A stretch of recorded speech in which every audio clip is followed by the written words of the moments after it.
everybody. This is, let me try that again. My bar mitzvah voice was cracking there. Hello, everybody. This is Joshua Hatton with One Nation Under Whiskey podcast and a sort of an industry news episode here. I'm joined, as always, with my good friend and business partner, the dear Jason Neal, Patrick Harris, Johnston Yellen, and this is a focus, sort of a follow-up episode on your interview with the lovely Caitlin Bartlemay, Master Distiller for Hood River, right? Absolutely, yeah. And to be talking about something other than industry news, to be putting our nose and our palates to work on some very fun spirits, that's an industry episode I can get behind. Man, the number of stories people have been throwing our way that they want us to discuss. Seek help. We will get to those stories and dear listeners, we promise you we will, but we needed to take a break. And Jason, you've been traveling. I've been traveling. Covering one industry story every month is too much. Slow down. Calm your jets. We just wanted to drink together, right? Let's just fucking drink together. That's what we're here for. Before we get started, a big thank you to Caitlin, not only for her time in our last episode, which if you haven't heard it, hit pause, go back and listen to it. Caitlin is brilliant. And she is the person who sent us these samples. And that was at the end of 2024. So just like the listeners are patiently waiting for us to get back to industry news, Caitlin has been patiently waiting for her opinions on the McCarthy samples that she sent our way. So here we are making at least one person happy today. Sincere thanks to Caitlin and cheers to your good health. So about those samples that she sent in 2024. So I come home one day and I've got a box sitting just at the bottom of the stairs, and it says, you know, the return address on it says Caitlin Bartlemay, a name I hadn't known. Oh, and mine didn't have a name on it. Oh, yours didn't have a name. Okay, well, mine had a name, or maybe it just said like Caitlin B or whatever. I didn't recognize the name, and I opened it up and lo and behold, there's 3 bottles of McCarthy's in there. And I said, I don't remember ordering 3 bottles of McCarthy's. But it's not impossible. It's not impossible. It's definitely not impossible. It's right? Not impossible. Yeah, I had a friend who drank too much and ordered 16 swords on QVC one time, right? Nothing's impossible. And so I okay, I don't know that name. I don't think I ordered these. I'm not expecting samples, and I just let it sit. And a month passed by, and then I think another month passed by, and then I finally asked you. I said, you know, did you happen to receive a box of McCarthy's? And you said, oh yeah, I meant to tell you. Caitlin Bartlemay of Hood River Distillers was going to send you samples. And I said, oh, well, she sent me full bottles. So here's why there was a delay. Yeah. So when I got my box, completely unexpected, with no name on it, I opened it up and saw McCarthy's and thought our very good friend at Westland, Anna Hinz, had gone ahead and sent McCarthy's, because she and I had been talking about McCarthy's, had been talking about Caitlin, and I thought they'd come in from Anna. And I checked with Anna, hey, did you send these? And she said, no, but I had talked to Caitlin about her sending you some. And I exact same response as you. I was like, when I opened them, I thought, I might have ordered these. It's possible. So yes, the mystery was cleared. We made contact with Caitlin. She let me know she'd sent me a set. And I said, oh, thank you so much for the bottles. I'll break them down and send half to Joshua. And that's when she said, oh, no, I sent Joshua a set. And that's when I reached out to you and was like, do you have McCarthy's samples? So perfect how the world comes together. Right. The universe sorts us out. And so with the 3 full-size bottles that you've already made reference to, in anticipation of interviewing Caitlin, I talked to her about getting our hands on some new make spirit. Right. And originally there was some talk about Caitlin and myself having some spirit while I was interviewing her. The day went in a different direction. It didn't work out that way. She took the little sample she traveled with back to Portland and then sent it out to me here in Virginia. I broke down that little sample, sent it to you. And it is McCarthy's, aged less than 1 year. At the time of the ACSA, the American Craft Spirits Association conference in Tucson, Arizona, to give it its Sunday name, they didn't have new make on hand. So that's why this less than 1 year got involved. And to me, this is a younger version of Kilchoman Anticipation. It's this lovely, delicate, inviting, peated spirit, but from Oregon, distilled pot stills. This is Scottish barley. It has been peated in Scotland. It's been malted in Scotland. That's then come over to Oregon.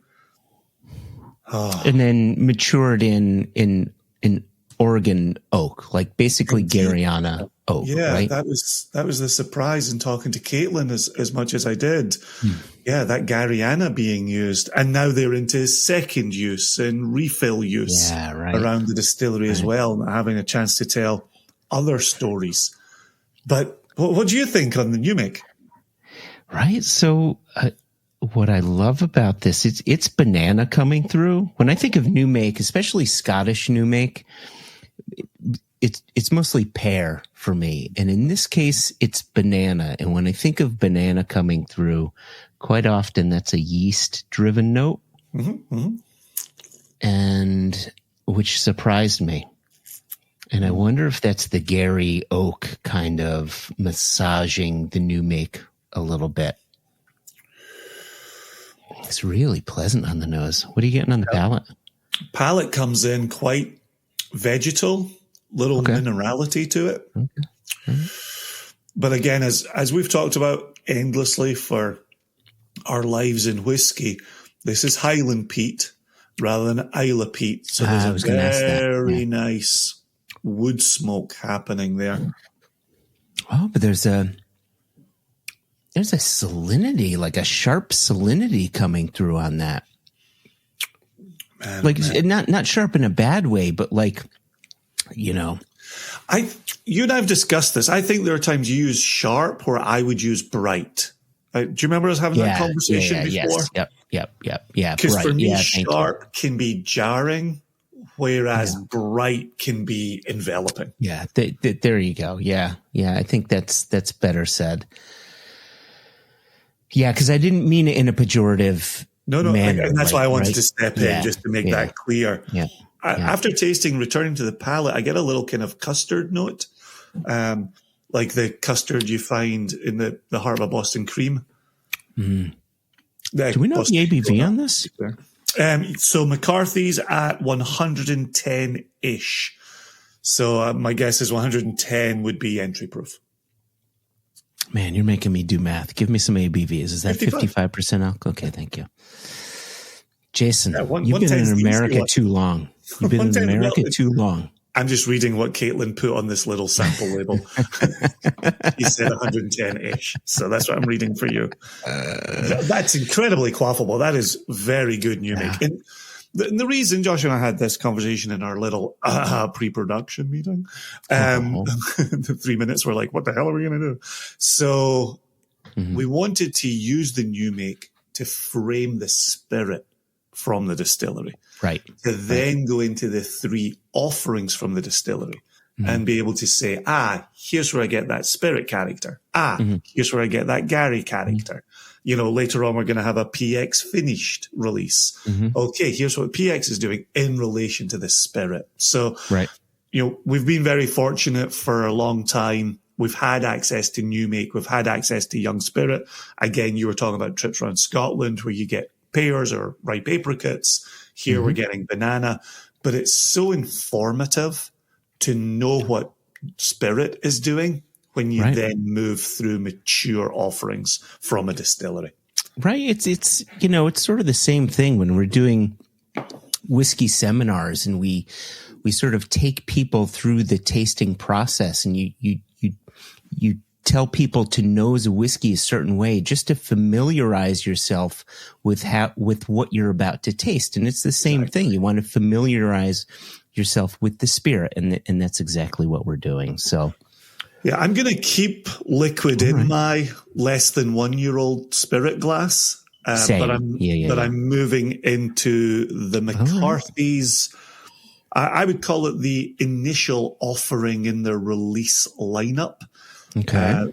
And this has an ABV on it, Joshua. This is 42.5% alcohol.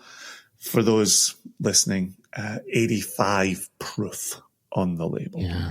That's an interesting ABV, 42.5. Yeah. Well, for Steve McCarthy, the origin story features a trip to Ireland. It features tasting through samples in Ireland. It's then coming home and thinking, could I do something like this in Oregon? Yeah. And I think his trip was late 90s. There you go. Right? Because this is an old distillery, right? They've been doing this for years and years and years. Decades, man. Decades. Right? Decades. Yeah. Well, and that's, and I said this to Caitlin early and often, this is my origin story with McCarthy's, it was named the best small batch whiskey in the world by a well-known whiskey writer who rewrote the Bible. And I was in and around Portland at that time. I was able in that kind of 2004 era, I was able to go by the distillery. I was able to walk in off the street and meet Steve and chat away to him and talk to him about his trip to Ireland and what he was trying to produce in homage in Oregon. Wow. And just to be clear, the batch we are tasting here is W24-02. Bottled let me think about my American nomenclature because I've been working on UK dates all morning. This is the 12th month. So this is December 9, 2024. Oh my gosh. Right. This was in a bottle and off to us. Holy moly. There you go. That's 3 days after my birthday, mind you, dear listener, dear Jason. Yeah. This is nose 9/24. That's the 12th month, right? Correct. Yeah. The nose on this is and it says right on it, right? Bottled 12/9/24. You didn't even have to. This is what I'm telling you. Yeah. Okay. Good. Yeah. I thought you were going through some hard work. Well, the point I was making is I've been working on UK dates all day. So those are reversed. Oh, so you had to inverse. There you go. So this is, so in my mind all morning, I've been going the 12th day of the ninth month. 24. And so now I got to go back to America and be like, month first. Anyway, we're belaboring the point here. Yeah. What is this whiskey in Celsius, Jason? hot. 100%. This is from the label. 100% peat malted Scottish barley, barrel aged in Oregon oak, distilled and bottled by Clear Creek Distillery, Hood River, Oregon, USA. 42.5% alcohol by volume. And for those scoring at home, I can let you know it's barrel aged 3 years. It doesn't say 3 on the front label. The barrel aged 3 years is on the back label. And then they give a nod, a tip of the cap. Wash brewed by Double Mountain Brewery and Taproom, Hood River, Oregon. Right. So those who aren't familiar with that term, right? The wash is basically the beer, right? What you distill to then mature to be whiskey. So to get sugary water from the barley. Right. The nose on this is gorgeous. And you're saying this is 3 years old? Mm-hmm. When I nose this, I would never have pegged this as a 3-year-old whiskey on the nose. Yeah. Yeah, it's got a complexity and a maturity on the nose that you don't expect. It's also a place, strength-wise, that we don't tend to go to, although I will say this, on more and more of my travels, I'm hearing more and more whiskey nerds who are saying, I don't mind a quiet little 43%er. Like, I quite like that. And so here we are, right? 42.5. Right. So long as it hasn't been chill filtered within an inch of its life, right? Agreed wholeheartedly. Just got toasted coconut returning to the nose. On the McCarthy's 3-year-old, right? Yeah. Okay. Yeah. Not the okay. No. Oh, without a doubt. Yeah, but there's this underlying fruitiness and a waxy sort of, right? We talk about nasal texture on this. There is a nasal texture on this for our uber geeky listeners out there. I'm very pleased to say when I was just in the Pacific Northwest, I got to spend time with Shane Showtime Armstrong, and he and I had a chance to talk about nose texture. Hot shit. This is excellent. The peat is almost peppery, almost like a Talisker kind of peppery. Okay. Oh, so just pause for 1 second. So as I went back to the new make, I was just starting to think cayenne as you were starting to say, this 3-year-old is bringing pepper. Pepper. Yeah. Yeah. Right. Which is a note that I often get in like the older Talisker 10s, that sort of cayenne kind of thing going on. So there we go. Yeah. Oh man. And then in returning to the 3-year-old, I get that little bit of banana you were talking about in the new make or in the young spirit. So I just opened this bottle today. Are you tasting a neck pour right now? I'm tasting, yes. Or did you turn your bottle upside down before you opened it and poured it? Yeah, so basically it's a heel pour, I guess. I say this because it's sort of a shame on me moment, because I could have been drinking this for a long time now. This is quaffable. This is something I would reach for on any given day. This is excellent whiskey. I'm very proud to say I've been telling people about this for 2 decades. Oh my gosh. So the fact that I never listened to you. You told me you have been telling me about it. Do I ever? Although I think you're going to listen to me when I say move on to the next sample. Okay. All right. On to the next one. So this is... You give details? Yeah, I gave details on the first one. Yeah. Okay. So this one is, and I'm just going to put it for the camera here. All right. I know some people are listening. We may be posting some of this onto the YouTube. Well, if this does make it on film. Oh, look at the color on that. Right. For people also, who enjoy colors. Hat and pour for those watching on video. It is a hat and pour, heavy-handed hat and pour. So this is they're 6 years old, and it puts it right on the front label here. 100% peat malted Scottish barley, barrel aged in Oregon oak, 50% alcohol, 100 proof for people who like proof. Batch number MC6, or maybe it's MI6. Ooh, MI6. Mine's definitely a C. Okay. Yeah, well, it's secretive if it's MI6. Yeah. 24 also bottled on December 9, 2024. Gosh, thank you so much, Caitlin. Taking them straight off, hot off the line, into a box. No return address, and off to Virginia and Connecticut. I like that. I like her style. And then just for those listening along, no age statement on the front label of the 3-year-old, 6-year age statement on the front label of the 6-year-old. Are you drinking the right one? Are you perhaps reaching for the third one? Because mine is a little lighter than yours, Jason. Bonk. I made a switch of the bottles without making a switch of the samples. There you go. Well done. Okay. Thank you, sir. Yep. Thank you. See, I'm the one who's not colorblind. So there's a joke in there somewhere. Okay. All right. So I mean, yes, there's definitely a color difference between the 3-year-old and the 6-year-old. And I don't know if we're dealing with A, just a difference in more time in oak, or B, a difference in, first use wood, second use, refill oak. Jason goes off to the Googles and does searches. Actually, I'm actually doing work right now. So I'm actually responding to somebody about a meeting tomorrow.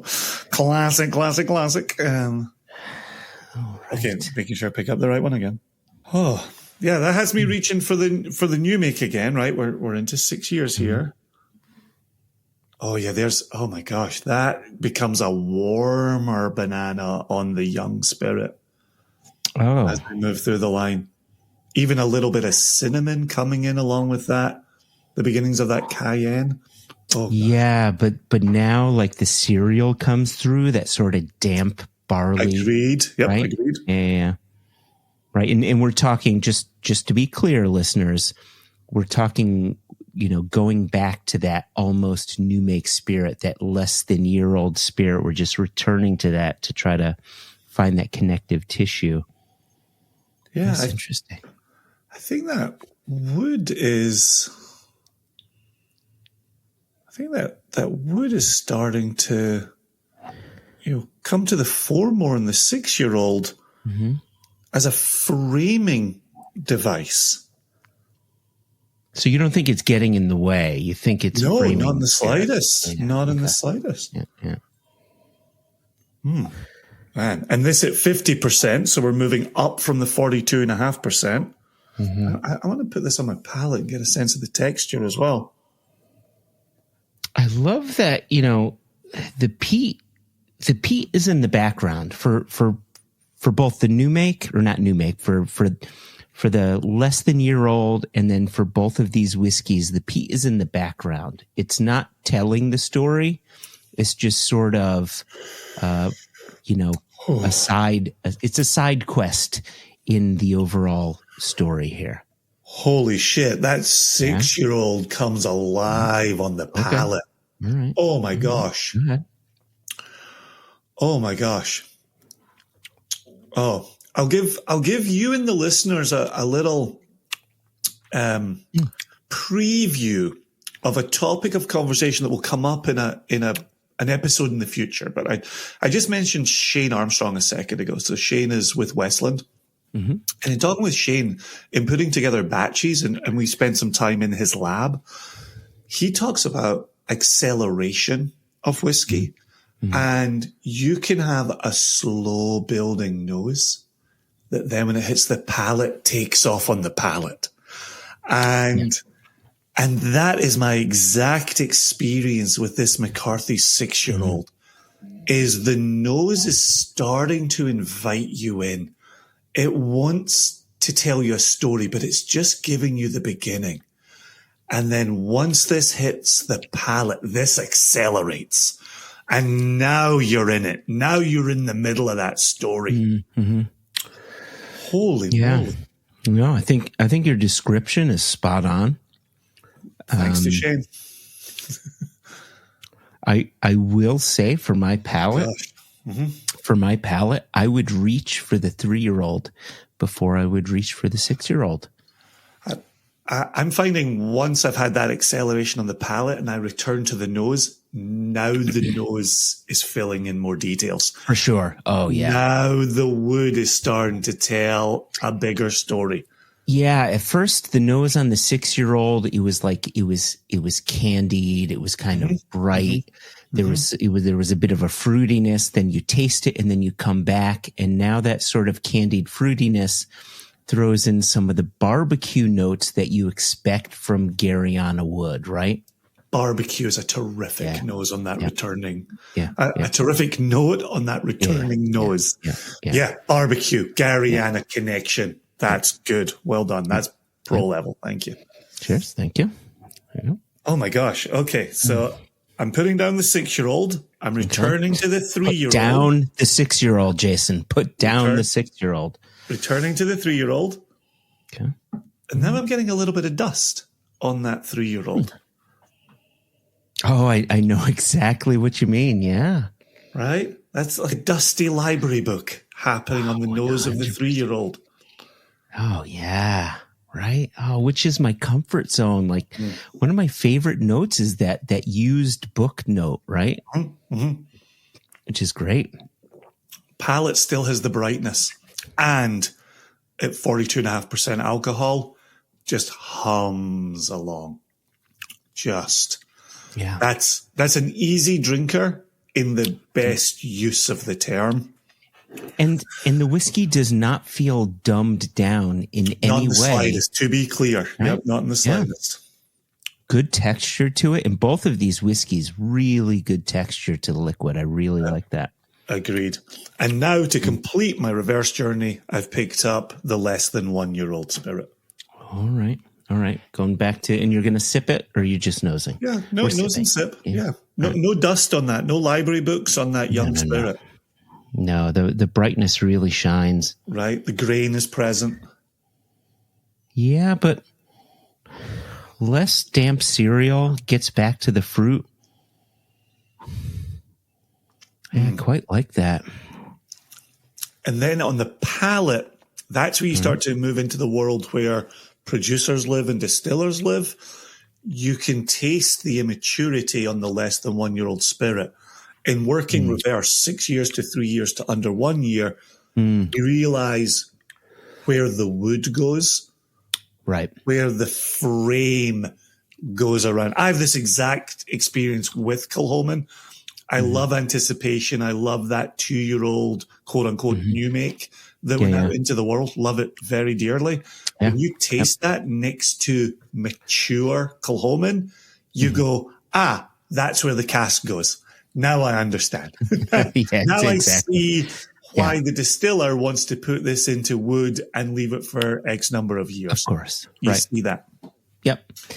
Speaking, just really quickly, there's a note that I got on this less than 1-year-old that I hadn't gotten previously. Go on. And it's fresh cut fennel. Nose or palate? Palate. Okay. On the palate. Yeah. Okay. A little bit of aniseed. A little bit of aniseed, a little bit. I mean, it wasn't full on black licorice. It was fresh cut fennel. And lovely in a salad. Lovely. Right? Lovely in a salad. Like, I think that's what I'm going to make. Oh, you've just described part of my dinner tonight. So little mustardy vinaigrette over the top of it. Yeah. Maybe some fresh toasted pepitas just on the top. 100%. And if you're going to be toasting pepitas, make some quinoa. Toast some quinoa as well. Sprinkle that over the top. Oh my God, Jason, I'm almost there. Keep talking. Easy peasy. Dinner's done. So I was going to say, just as we're talking about, that's where the cask goes. Here we've got our third and final full-size bottle sample, which is the PX Sherry Cask Finished 6-year-old. Again, the label clearly says barrel aged in Oregon oak, rare release, cask strength, bottle number. Here's one for you. What's your bottle number? My bottle number is 1356. Oh, I know who got put in the box first. I am 1355. Someone likes someone a little better. Bottled the September 8th, 2022, 56.13% alcohol, 112.2 proof. I love the specificity. 56.13. So the only thing we don't have is the length of time it finished in Pedro Jimenez casks, but it is distilled from the peat and malted barley. And I stuck my nose in this previously when you were making your comment about the young spirit, and I just raised my arms to the roof. Like that was. Do we know? So we know that it's Highland peat. Do we know the peating level? I don't off the top of my head. And I can't recall if Caitlin mentioned it in the podcast. I re-listened to last week's episode, and sometimes details go in and out, and sometimes I re-listen 3 times, and here we are. But oh my gosh, Jason, the nose on that. Right. Oh, the PX shines. Wow. Oh. The PX shines, but the spirit remains true. Like the connective tissue from bottle to bottle to bottle. Right, 100%. Is McCarthy's. Yep. Wow. Yep. I've got results from 2014 and 2017 that talk about 40 ppm, but those have not been substantiated. Let's do what we did with our old friend Anna. Let's drop Caitlin a text while we're recording live and see if she gets back in the time we're still recording. Caitlin, let's see if you're as fast as Anna Hins. Well, Anna is famous for how quickly she gets back over text. So, level on. What sort of waiting music do we do? Do we do Jeopardy? Well, I suggest we just continue chatting and leave this door open for Caitlin to come back. Yeah. So, PX, to your very point, Joshua, this really Caitlin got back. Oh my gosh. My question, ppm level on McCarthy's malt, Caitlin immediately responded 40 to 55. Okay, makes sense, right? Because peating is not an exact science at all. Time finishing in PX. Now we're asking. I've got length of time finishing in PX. Look at that. And I love it. You're seeing the 3 dots, right? As she's sort of like about to answer. 4 to 6 months in this fresh PX. So I would not have Color guessed. Remarkable. Nose remarkable. Right. When you think of a finish, 4 to 6 months, quite often that sounds like a bolt on to the whiskey, but this smells integrated, right? Oh, 100%, 100%. And actually, Caitlin just added a follow-up point via text. It's 4 to 6 months, or when the whiskey tells them it's ready. There you go. Perfect. Right? So you're not just regimented. You're not just finishing according to a spreadsheet. Yeah. You've got your nose in a cask. You're pulling a sample. You're tasting it. You're asking the cask, is this go time? And the cask is telling you whether it's go time or not. Yep. Oh my gosh. Man. I keep saying it. The nose, the color, the texture. Check. Yep. And then very much to your point, the spirit lives on in this finishing. Right. Which is always the fear with PX or just, any sort of cask that can really impose itself on the spirit. It's not overtaking the spirit in any way. All right, you're tasting now. I'm going to taste. Yeah, and it's a bold move to go from Gariana, Oregon Oak, to PX. And I think the 4 to 6 months listening to the cask definitely hits its mark. That works. I've got two words for this whiskey. Word number 1, fuck. All right. Okay. Second word, yes. Fuck and yes. Those are my words. This is remarkable whiskey. That's top notch. That really is top drawer. Oh my gosh. It without it being as naughty, it reminds me of some of the earlier batches of Ardbeg Ugadal, right? Where you've got full on peat, full on sherry. The Gary oak is in there. You can tell it's there because it's got some of the barbecue going on. But it's full on, right? It tastes like a no holds barred whiskey, which I quite like. I also like the fact that it gets to be a little unbridled at cask strength. Mm-hmm. So to the point we were making when we were comparing bottle numbers, when we're halfway through the 1300s, you've got a small combination of casks happening here. Maybe it's a couple, maybe they went as far as 3, who knows? Maybe it's 4. It's puckering as well. It's definitely got my gums are drying out. Yeah. But there's a whole bunch of juiciness at the back of my palate. Yeah. Yeah. And you and I have talked about this on Single Cask Nation selections.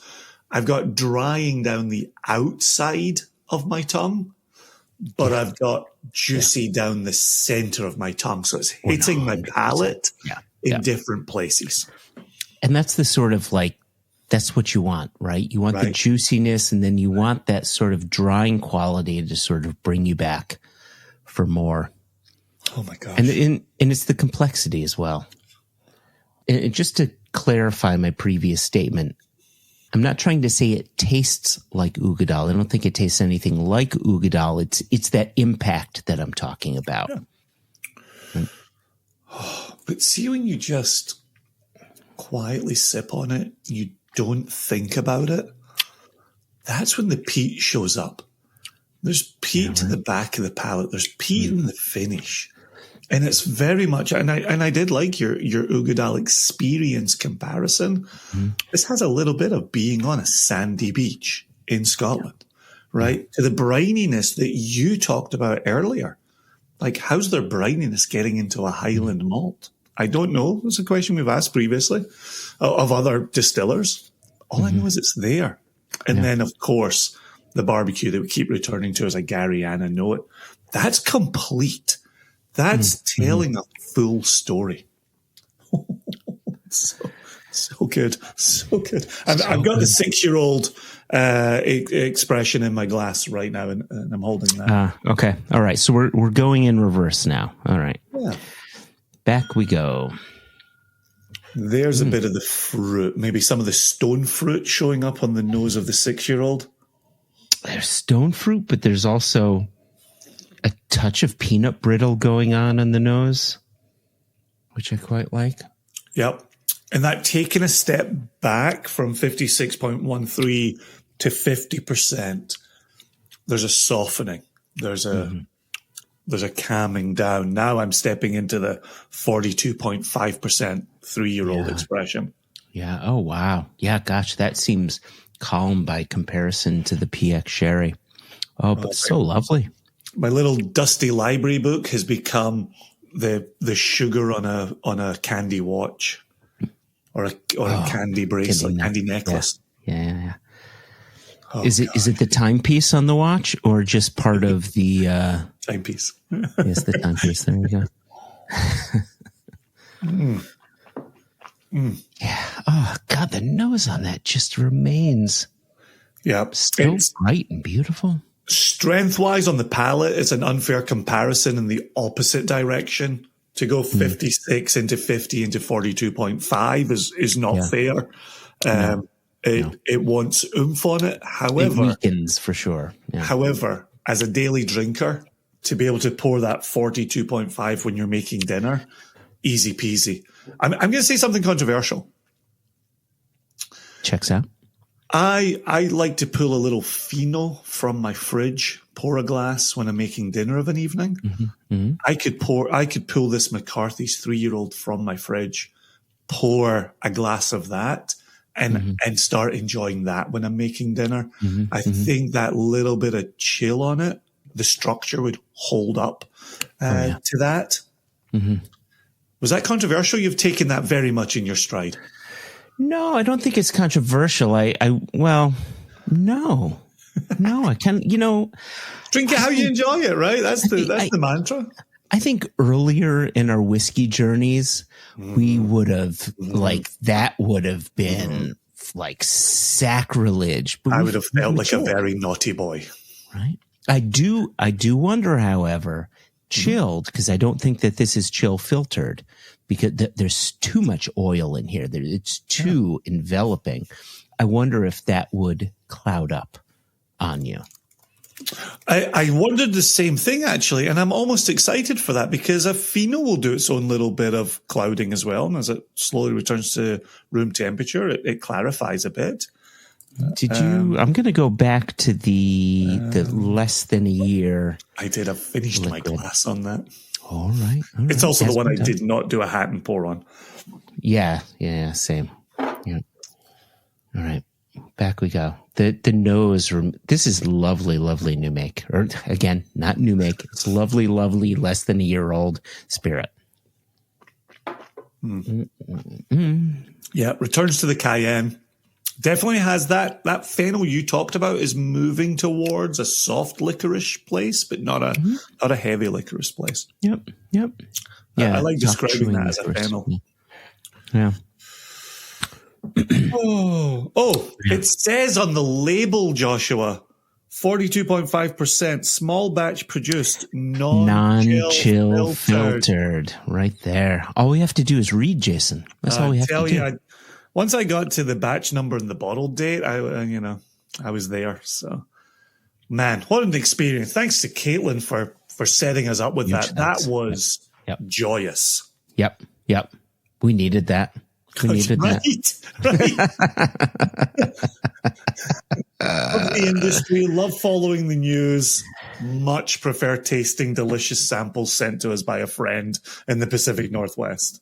100. So, gosh, thank you. So, like you had said, huge thanks to Caitlin, and thanks to you, Jason, for your interview with her, for taking some time aside. Oh, cheers! She was brilliant. Yeah, easy to hang with, easy to chat to. Favorite episode. Yep. And I enjoyed my time with her in Austin. I got to speak with her, and she had, a business partner there also from Hood River. You know me, I know faces. I forget names. Unfortunately, his name escapes me right now, but absolutely lovely gentleman.